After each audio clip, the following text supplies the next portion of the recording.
저희들은 소중한 세례식을 거행하게 되었습니다. 할렐루야. 이게 왜 이렇게 감사한가 하면 코로나 바이러스의 엄중한 상황 가운데서도 지난 6월 말에 300수십 명의 형제자매들이 학습 세례를 받고 4개월 만에 목회 스케줄에는 이게 있는데 어떻게 하면 좋을까, 그렇게 참 마음 많은 생각을 하다가 그래도 영적 추수와 복음의 생명의 역사는 이어지게 하여 주십시오. 그런 마음, 오늘도 우리 200여 명의 형제자매들이 학습과 세례를 받게 되었습니다. 다시 한번 하나님께 영광을 올려드립니다. 감사합니다. 저는 우리 교회는 어떤 상황에서도 복음의 생명력과 영적 추수의 사명은 계속 이어지게 하여 주십시오. 지난 화요일 날 역대 순장장님들하고 같이 이렇게 모여서 기도를 같이 하는데 제가 아주 특별한 말씀을 들었어요. 그게 뭐냐면 우리 교회가 지금 42년 정도 됐는데요, 순장 3대가 나왔어요. 아직까지 이해가 안 되십니까? 그러니까 할머니 권사님이 순장하시고 어머님 또 순장하시고 이제 따님이 40대인데 순장하시고, 정확히 얘기하면 증조 할머님이 순장을 하시고 할머님이 지금 순장하셨고 또 지금 따님이 이제 순장하시고 이 고3되는 딸도 지금 순장하기를 준비하고 있대요. 자, 그러니까 이제 100년의 역사가 이어가는데 제가 그 말씀을 들으면서 오늘 우리 모든 교회 성도들도 할아버지 할머니가 세례를 받고 또 그 자녀들이 또 우리 교회에서 입교와 또 세례를 받고 또 그 자녀들이 오늘 입교와 세례를 받고 3대 4대 계속 이어서 한국교회가 이 복음의 역사와 영적 추수의 사명이 이어지지 않으면, 또 예배의 영광과 능력이 이어지지 않으면 한국교회 문 닫는다고 그랬어요. 그러니까 우리는 하나님의 영광을 위하여 복음의 이 선포, 복음의 생명의 역사와 예배의 이 소중함이 계속 면면히 이어갈 수 있기를 바랍니다. 암예배 때는 막 교회가 잔치였어요. 왜냐하면 그 학습 세례 입교하는데 부모님들이 꽃다발을 다 들고 와가지고 막 그냥 꽃다발이 몇십 개가 왔다 갔다 했어요.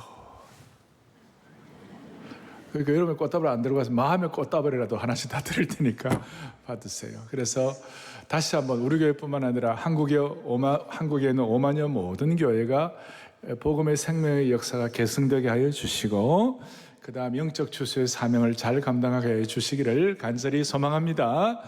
자, 오늘은 제가 깊은 기도라는 말씀의 제목을 가지고 지금 우리 오늘 학습 세례 받는 분들을 1, 2, 3, 4부, 그 다음에 특별히 우리 오래 신앙생활 하신 분들 한번 여러분들 스스로 한번 생각해 보시라고요. 3년 전에 비해서 나는 어떤 신앙생활인가, 5년 전에 비해서 나는 어떤 신앙생활인가 한번 자신을 돌아보는 그런 시간이 되면 좋겠습니다. 지금 골로새서 1장 9절부터 12절 이 본문에 나오는 내용은 뭐냐면 골로새 교회를 향하여 바울이 쓴 편지예요.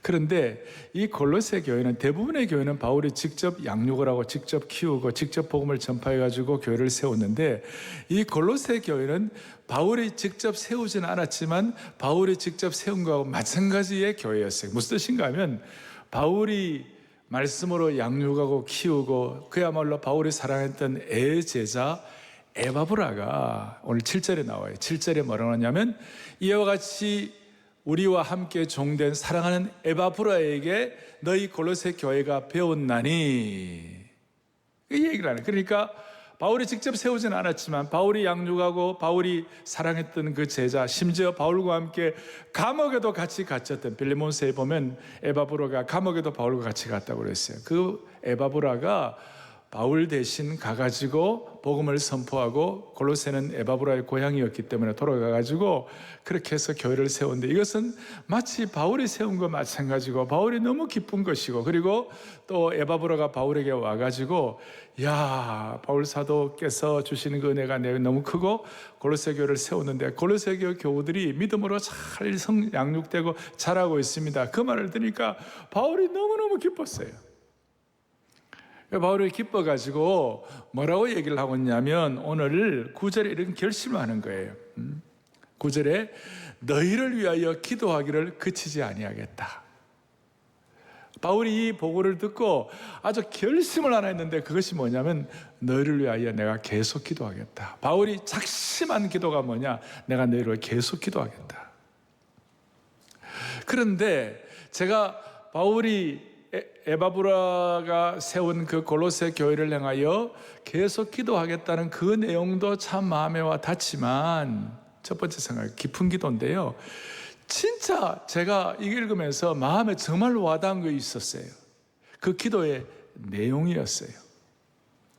그 기도의 내용이 뭐냐면, 오늘 본문에 보니까 10절에 이런 내용이 나와요. 주께 합당하게 행하여 범사에 기쁘시게 하고. 여러 가지가 귀한 것들이 있지만 제 마음속에 또 오고 오는 모든 시대에 하나님의 백성들을 확 사로잡는 내용 하나가 여기에 들어있는데, 그것이 뭐냐면, 하나님 아버지, 이제 골로새 교회 성도들을 향하여, 하나님 아버지, 사랑의 교회 오늘 학습 세례 받는 분들을 향하여, 하나님 아버지, 사랑의 교회 기존 우리 성도들, 한국교회 성도들을 향하여 바울이 마음에 작정하고 한 기도가 뭐냐면, 하나님 아버지, 우리 성도들이 하나님을 기뻐하시는 사명을 갖고 살게 하여 주십시오. 평생 하나님을 기쁘시게 하는 그런 사명자의 삶을 살게 하여 주옵소서. 이 기도를 하는데 이것이 저에게는 그렇게 마음에 와닿았어요. 왜냐하면 그 당시에 이 골로새 교회 성도들의 상황 자체가 너무나 척박하고 너무나 어려웠어요. 경제적으로는 참 가난했고, 사회적으로는 그 당시에 예수 믿는 분들의 많은 60~70%가 노예 출신들도 많고 사회 하층민들이었어요.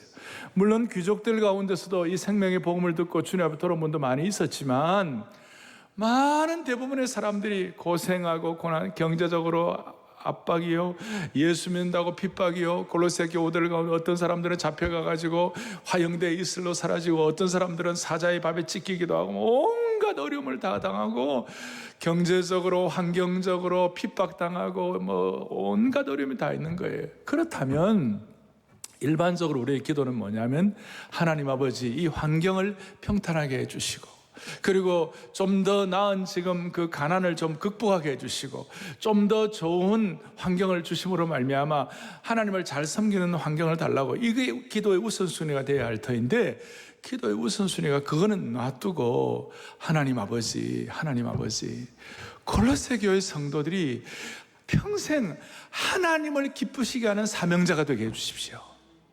이게 그렇게 마음에 막 와 닿는 거예요. 이게 놀라운 기도고 깊은 기도예요. 여러분, 기도도 얕은 기도가 있고 깊은 기도가 있어요. 기도도 어떻게 보면 표피적인, superficial한 그 껍데기 기도가 있고 심오한 기도가 있어요. 제가 볼 때 오늘 바울이 한 이 기도는 영적으로 심오한 기도예요. 제가 우리 오늘 학습 세례 받는 여러분들, 일반 교우들이 오늘 이런 기도를, 저도 마찬가지로 이런 기도를 주님 앞에 올려드릴 수 있다면 우리는 3년 전, 5년 전에 비해서는 한 단계 올라가는 것이에요. 이 코로나 바이러스의 상황 가운데서 우리의 마음속에 하나님 앞에 좀 이 모든 환경들 다 나아지고 다 새로워지고 다 좋은 것도 좋지만, 더 중요한 것은 내가 바뀌어야 되는 것이에요. 내가 먼저 주님 앞에, 하나님, 환경 더 나아지기를 위해서 기도하는 것도 좋지만, 더 중요한 것은 어떤 환경이 있더라도 상관이 없이 하나님을 기쁘시게 하는 사명자의 삶을 살게 해달라고요. 그렇게 될 때, 하나님을 기쁘시게 하는 삶을 살게 될 때 자연스럽게 모든 선한 일에 열매를 맺게 되고, 자연스럽게 하나님을 아는 것에 자라게 되는 것입니다. 아멘. 특별히 하나님을 기쁘시게 하는 것뿐만 아니라 11절에 보니까 이렇게 기도하는 거예요. 기쁨으로 모든 견딤과 오래 참음에 이르게 하여 주옵소서. 하나님을 기쁘시게 하는 사명을 잘 감당하기 위하여 환경을 바꾸는 것이 아니라 먼저 오래 참고 오래 견디고 믿음으로 이 일을 감당할 수 있는 견딤과 참음의 능력을 주옵소서. 사랑하는 여러분, 누가 고통을 좋아하는 사람이 있겠어요? 누가 오래 참고 견디는 걸 좋아하는 사람이 있겠어요? 지금 우리가 당하는 이 코로나 바이러스 사태에서 또 많은 분들이 교회 간다고 어려움을 주는 그런 주위 환경도 없지 않아 있습니다. 그런데 이런 환경을 지금 사실 골로새 교우들의 1세기 때 그때의 상황과 비교하면 이거는 뭐 비교가 안 되는 정도예요. 그러면 우리가 바울의 입장에서, 목자 입장에서 먼저 저들의 형편을 낫게 하시고 제대로 신앙생활 할 수 있도록 좋은 환경 달라고 그렇게 하면 좋겠는데, 그 대신 주님 좀 가난해도 좋습니다. 좀 고통당해도 좋습니다. 어려움을 당해도 좋습니다. 그렇지만 한 가지 주여, 평생 하나님을 기쁘시게 하는 거룩한 사명자, 거룩한 삶을 살게 하여 주옵소서. 오늘 제가 왜 학습과 세례를 받는 분들을, 또 우리 교우들을 향하여 이 말씀을 드립니까? 또 저 자신을 향하여 제가 이 메시지를 저에게 또 이렇게 먼저 전하는 이유가 무엇입니까? 환경이 변한다고 해서 해결되는 거 아니라는 거예요. 우리가 깊은 기도, 심오한 기도를 통하여 우리 자신이 먼저 무장이 되어야 되는 것이에요. 그래서 오늘 이런 기도도 사실은 바울이 했다기보다 바울 안에 계신 성령께서 역사하셔서 바울에게 이런 기도의 제목을 주신 줄로 믿습니다. 그렇다면 깊은 기도의 실제를 좀 보겠습니다. 자, 제가요, 깊은 기도가 있고 얕은 기도가 있다고 그랬습니다. 심오한 기도가 있고 피상적인 기도가 있다고 그랬습니다. 얕은 기도, 피상적인 기도의 특징은 내 생각이나 내 인격은 바뀌지 않은 채 환경을 바꿔달라고 하는 기도가 얕은 기도라고 말할 수 있어요. 그러나 깊은 기도, 심오한 기도, 성숙한 기도는 환경보다도 내 나를 먼저 바꿔달라는 것이에요. 설령 환경적으로 어렵다 할지라도 그 어려운 가운데서도 사명을 잘 감당하게 해달라는 것이죠. 대표적으로 깊은 기도, 심오한 기도의 대표는 우리 예수님 하신 기도예요. 겟세마네 동산에서 주여 내 뜻대로 마옵시고 하나님의 뜻대로 하게 하여 주십시오. 사실 어렵죠. 그런데 한나가 처음에는 기도할 때에 브린나, 또 남편 그 브린나의 그 핍박과 그 남편이 잘 이렇게 하지 못해서 한나가 너무 마음이 아파갖고 아들을 달라고 처음에는 자기 환경 바뀌어달라고 기도했어요. 그런데 한나가 기도하는 가운데 깊은 기도로 들어갔어요. 내 아들 달라는 것도 중요하지만 더 중요한 것은 하나님, 내가 앞으로 하나님 앞에 하나님을 기쁘시게 하는 삶을 살게 해주시기를 바랍니다. 그런 거예요. 그러면서 어떻게 하면 하나님을 기쁘시게 할까? 만약에 하나님 내게 아들을 주시면 이 아들을 내 자식으로 생각하는 것이 아니라 하나님의 자녀로 하나님께 올려드리겠습니다. 그러는 거예요. 그러니까 그렇게 깊은 기도를 하게 되니까 나중에 하나님이 아시고 환경적으로도 한나에게 5 자녀를 더 줬어요.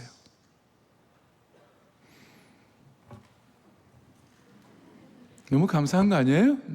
너무 감사한 거 아니에요? 제가 이 말씀을 드린 이유는 코로나 시대를 살아가는 우리들의 삶의 큰 문제 중에 하나는 자꾸 이렇게 하다 보니까 코로나 바이러스 상황 환경을 있다 보니까 너무 우리 모두가 다 자기 중심적이 되었어요. self-centered가 되었어요. 자기 중심적이 되다 보니 코로나 블루가 생겼어요. 코로나 푸른색이 생겼어요. 그래갖고 우울증이 생기고, 또 어떤 사람은 코로나 레드, 코로나 붉은색이 생겼어요. 화가 막 나고 angry가 된 거예요.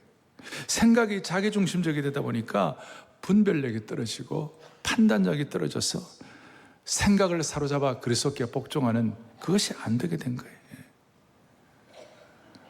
사랑하는 교우들이여, 우리가 너무 자기중심적이 되니까 범사에 하나님을 기쁘게 하시는 그런 기도를 잘 할 수가 없어요. 그래서 오늘 마음에 소원하십시다. 하나님 아버지, 내 중심, 자기 중심의 기도가 아니라 하나님을 기쁘시게 하는 사명자의 기도를 할 수 있도록 도와주십시오. 여러분, 또 특별히 3년, 5년 전에 비해서 우리 기존 교우들은 지금 하나님을 기쁘시게 하는 기도의 깊이가 얼마나 더 강해졌는지, 하나님을 기쁘시게 하는 마음의 소원이 얼마나 더 많아졌는지 우리의 기도를 좀 점검해야 될 것 같아요.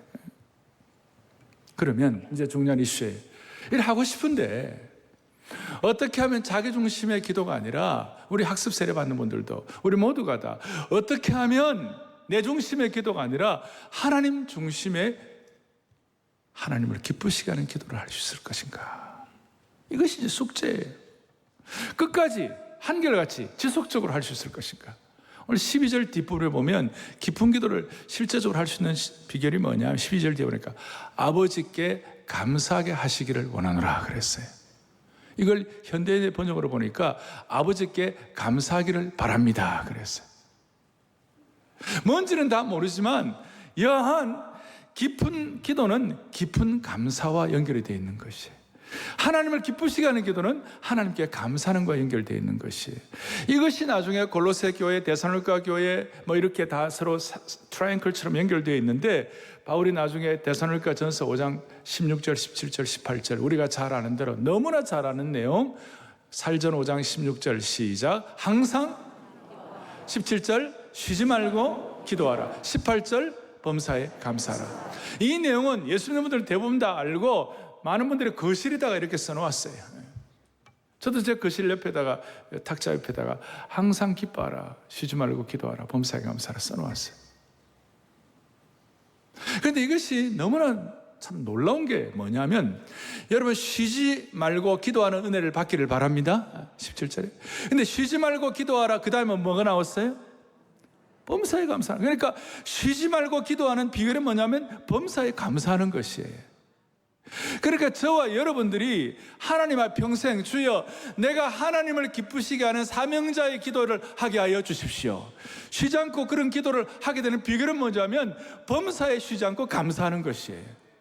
그 세 가지가, 기쁨과 기도와 감사가 꼭 삼위일체 같아요. 다시요, 기쁨과 기도와 감사가 마치 뭐 같다고요? 삼위일체 같아요. 서로 더 연결이 되어 있는 것이에요. 그러니까 쉬지 말고 기도하니까 범사에 감사하게 되고, 범사에 감사하다 보니까 쉬지 않고 기도하는 이 선순환이 되게 되고, 거기서 자연스럽게 세상 사람들이 알지 못하는 기쁨의 감탄사가 나오게 되는 겁니다. 할렐루야, 할렐루야, 할렐루야. 그래서 바울은 골로새 교회 성도들을 향하여 마지막 결론이 뭐냐? 골로새서 4장 2절에 이렇게 나와 있어요. 중요한 겁니다. 같이 보겠습니다. 기도를 계속하고 기도에 감사함으로. 아멘. 이걸 현대인으로 하면 조금 더 쉬워요. 다 같이요. 기도할 때에 정신을 바짝 차리고 하나님께 감사하십시오. 할렐루야. 정신 바짝 차리고 하나님께 감사하면 계속 지속적인 기도를 할 수가 있는 것이에요. 그리고 하나님을 기쁘시게 하는 사명자의 기도를 할 수가 있는 것입니다. 이래 될 때에 이제 우리의 삶의 현장에서 아주 새로운 신앙의 차원으로 올라가게 되는 것인데, 그것이 뭐냐면 깊은 기도를 통하여 계속해서 하나님께 감사하게 되고, 또 그 감사가 계속 깊은 기도를 가져오는 선순환을 가져오게 될 때 무슨 일이 벌어지는가 하면, 내 주위에 일어나는 모든 환경을 깊은 기도의 차원에서 해석할 수가 있는 것이에요. 설령 어릴 때 부모님을 일찍 여의어가지고 혼자 고생하게 됐는데, 그것이 옛날에는 억울하고 힘들었는데 깊은 기도를 하게 되니까, 하나님 나를 먼저 바꿔달라고 생각하니까, 무슨 일을 자기중심적이 아니고 하나님을 기쁘시게 하는 사명자의 기도를 하게 되니까, 하나님, 그건 환경적으로 내가 어렵고 힘든 일이었지만, 그러나 부모님을 여의었기 때문에 육신의 부모님이 아니라 영적인 아버지를 더 사모하고 더 신뢰할 수 있는 은혜 주신 거 감사합니다. 어디 그것뿐이겠어요? 뭐 예를 들어서 여러분이 꼭 가고 싶은 학교 떨어져가지고 고민하면서 고통하면서 살아서 왔을 때, 그것 때문에 주님 앞에 돌아왔다면 오히려 그것이 환경 때문이 아니라 오히려 그것 때문에 하나님 앞에 더 사명자의 기도를 할 수가 있게 되는 것이에요. 환경적으로 건강에 탈이 나서 힘들고 고통한 것, 그것도 하나님도 신뢰하게 되고, 자녀들이 힘든 시기를 보내면서 오랜 고통을 겪는 것들, 인생의 수많은 골짜기와 박해와 핍박 가운데 내 삶의 어려운 것들, 인간적으로 불행했던 모든 것들이 희한하게도 감사와 연결이 되는 것이에요. 역설의 감사가 되고 미리 감사가 되고 초월적 감사가 되고 이런 절대적 감사가 될 때 이걸 통하여 무슨 일이 벌어지는가? 하나님을 기쁘시게 하는 인생이 되게 하여 주십시오. 서로 연결이 되는 것이에요. 그리고 이럴 때 하나님을 더 깊이 알아가게 되고 자연스럽게 우리가 주님이 기뻐하시는 성숙의 열매를 맺게 되는 것입니다. 그리고 이 모든 것들이 로마서 8장에 있는 것처럼 이 모든 것들이 깊은 기도를 통하여 해석이 달라질 때 내 중심의 기도가 아니라 하나님을 기쁘시게 하는 기도로 연결될 때 모든 것이 합력하여 내가 고통받았던 것, 내 가족이 일찍 주님 앞에 갔는 것, 그리고 내가 어려움, 말도 못하는 어려움 겪은 이 모든 것들이 심오한 기도를 통하여 그것이 따로 놀지 아니하고 그것이 분리되지 아니하고 모든 것이 all together 합력하여 내게 기쁨과 감사와 선함을 이루어지는 것이에요. 결국은 인생은 별거 아니에요. 남들이 대단하다 좋다는 것도 그냥 그 평가지 결국은 주님과 나와 독대해야 되는 것이에요. 그럴 때 우리가 하나님을 기쁘시게 하는 사명자의 삶을 집중해 왔다면 그것이 좋은 거예요. 그것이 좋은 거예요. 오늘 우리 세례식을 하면서 이런 기도의 경지에 하나님께 영광 돌릴 수 있기를 바랍니다. 제가 최근에 그 경험했던 두 가지를 간단히 얘기하고 오늘 세례식을 거행하겠습니다. 2주일 전에 여러분들이 잘 아시는 우리 이동원 목사님이 저한테 문자를 보내오셨어요. 이 내용은 나중에 국민일보에도 나오기도 하고 그랬는데 이 목사님의 둘째 아들 이범 집사가 만으로 41살인데 변호사인데 2년 동안 투병하다가 2주일 전에 하나님 불러가셨어요. 정말 가슴 아픈 일이죠. 41살에 주님 불러가셨는데 목사님이 아들을 범과 작별하면서 드리는 감사, 그 문자가 제게 왔어요. 그것은 손양원 목사님께 배운 10가지 감사, 손양원 목사님이 아들을 주님께 보내고 하면서가 있었잖아요. 동인이 동신이. 그걸 가지고 연결해서 이렇게 그중에 내가 몇 가지만 소개하겠습니다. 첫째, 아들이 그 지독한 암의 통증에서 해방되어 감사합니다. 그동안 유머가 많았던 아들을 인하여 누린 기쁨을 인하여 또 감사합니다. 아들의 고통을 통해 예수님을 내어주신 하늘 아버지의 고통을 알게 하시니 또한 감사합니다. 아들의 암투병을 통해 수많은 암 환자의 고통과 연대하게 된 것 감사합니다. 또한 자식을 먼저 떠나보낸 수많은 부모님들의 고통과 연대하게 되어 감사합니다. 아들이 먼저 간 천국을 더 가까이 소망하게 되어서 감사합니다. 어제 여러분 잘 아시는 박이천 목사님 만 93세이신데 저하고 어제 제가 전화를 하게 됐어요. 박 목사님, 최근에 박 목사님 무슨 일이 벌어졌냐면 이 뇌출혈이 좀 되셔가지고 오른팔과 오른발 쪽을 풍이 좀 왔어요. 그 참 어렵죠. 근데 박 목사님이 저하고 이렇게 대화를 하시면서 제가 뭐 병원 가기도 하고 그랬지만 박 목사님 어제는 그러더라고요. 목사, 내가 이 가운데서도 말을 똑바로 할 수 있다는 것이 고맙다. 말을 명확하게 할 수 있는 것이 고맙다. 또 오른발 제대로 못 썼는데 이상하게 오른팔이 좀 나아져가지고 내가 성경 강해를 집필하고 있는데 이 집필을 계속할 수 있는 것이 너무 고맙다. 여러분, 이런 얘기를 들으면서 많은 것들을 우리는 참 주님 앞에서 돌아보게 되는 거예요. 여러분, 사랑하는 교우들이요, 오늘 세례받는 여러분들이요, 우리 일반 교우들이요, 온라인과 오프라인으로 들어오는 모든 주의 권속들이요, 우리의 삶이 환경보다도 하나님을 기쁘시게 하고 싶은 사명의 기도를 하게 되면 환경도 주님이 처리해 주시는 것입니다. 한나처럼. 그런데 환경만 좋아지면 그거는 정말 영적으로는 위험할 때가 많이 있는 것이에요. 우리는 이 깊은 기도의 경지에 들어가서 모두가 다 하나님께 영광 돌릴 수 있는 사명자의 삶을 살 수 있도록 한 분 한 분 맞춤형 은혜를 주시기를 바랍니다.